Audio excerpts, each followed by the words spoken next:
ክሬቲቭ መሆን ትፈልጋላችሁ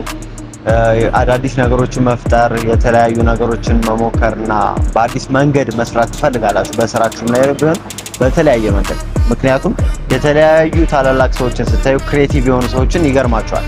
ይሄ ነው ትልቁ ለውጥ እንዴት እንደምታደርጉ ስለማታውቁ እኔ ራሱ ረጅም ጊዜ እንዴት እንደማደርገው አላውቅም ነበርና በማጠናበት ጊዜ ላይ የተረዳሁት ነገር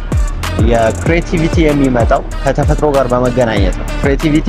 ራሳችሁን ከነገሮች ጋር በጣም ፎከስድ ስትሆኑ ለተፈጥሮ ምላሾች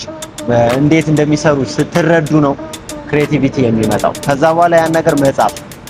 እኔ ይሄን ነገር በተለየ መንገድ ብሰራው ምን አይነት ውጤት ይመጣል ብላችሁ ከሊሚት ወጣ ብላችሁ ማሰብ ስትጀምሩ ክሬቲቪቲ የሚመጣው የዛ ጊዜ ነው ሶ ምን ያደረጋችሁ ክሬቲቭ ለመሆኑ የምታረጉት በስራችሁ ላይ ምን አይነት አክቲቪቲ አለ ምን አይነት መንገዶችን ተጠቅማችሁ ታውቃላችሁ ኮሜንት አድርጉ ፎሎ አድርጉ እናመሰግናለን